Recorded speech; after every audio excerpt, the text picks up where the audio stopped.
How close do you think we are to the activation of the trigger mechanism?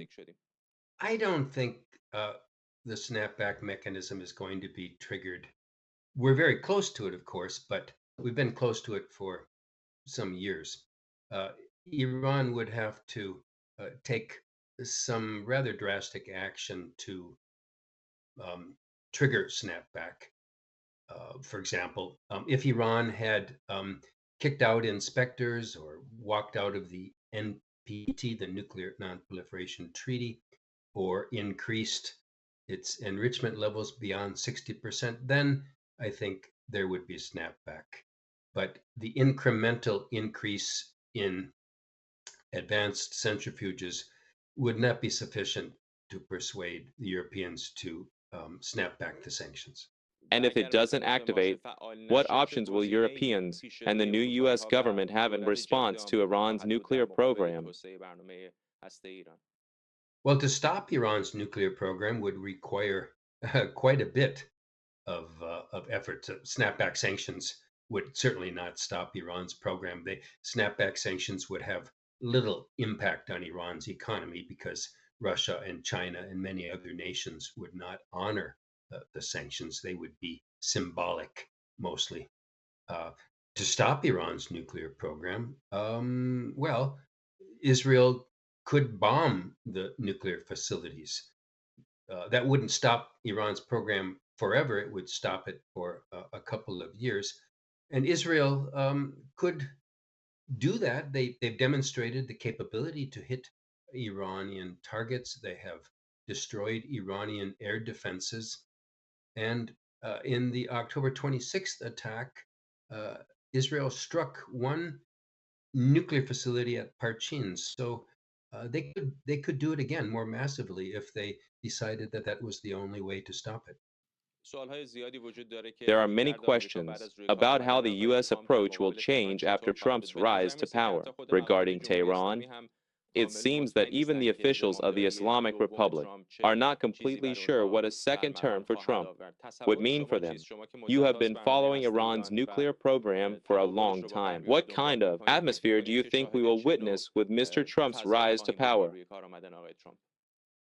Well, the most predictable um, Trump policy will be a return to maximum pressure.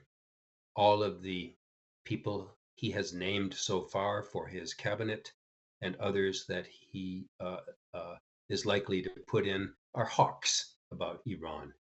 People who have been condemning the 2015 Iran nuclear deal and who have been demanding tougher sanctions on Iran. So I expect that Trump will uh, apply pressure on Iran by trying to cut off the oil sales to China, which the Biden administration has allowed. And there may be other forms of sanctions. But the reason there is uncertainty about a Trump policy is that Trump is an unpredictable man, and he is inclined to want to seize the spotlight, and he talks about stopping wars and solving problems, and he will be inclined to want to meet with Iranian leaders to try to work a deal of himself. What do you think about the role of the International Atomic Energy Agency? Mr. Grossi recently visited Tehran, and it seems a window of hope has opened for him regarding the possible halt of Iran's 60% enrichment. But he is also cautious about Iran's nuclear program. What role do you see for the agency, especially now that Iran and the Europeans are likely to resume negotiations? Well, the IAEA will, of course, continue to play a key role whether or not negotiations resume because they are responsible for monitoring Iran's nuclear program. And the big issues that the IEA is concerned about involve cases where uranium enrichment particles have been discovered in Iran at places where Iran has not reported any nuclear activity. So there's some uh, big problem here that needs to be investigated. And Iran has not been cooperating. If there's any deal with Iran, the IAEA would be called upon to verify that deal because they have the ability to inspect and they can monitor and they know what they're doing.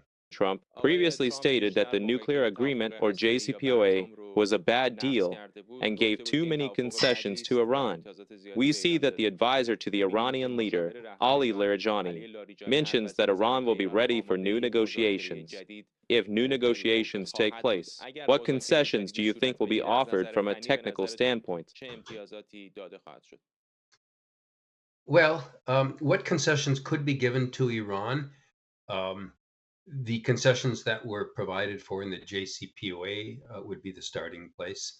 A relaxation of the sanctions against Iran's oil, for example. The question would arise again whether other sanctions against Iran's terrorism activities would be included, and Trump would not want to include them. But beyond those kind of measures that were included in the JCPOA, one could conceive of bigger kinds of measures, a bigger kind of deal. For example, the United States could allow its own companies to once again trade with Iran.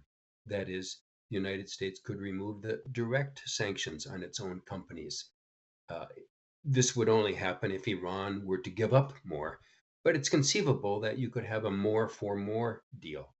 What do you think those concessions are that the Iranian side needs to make to satisfy the Trump administration? Well, that's a big question. I'm not sure what would satisfy him. On the other hand, he mostly wants a deal. He may not be too concerned about the details. Members of his staff certainly would be concerned about the details.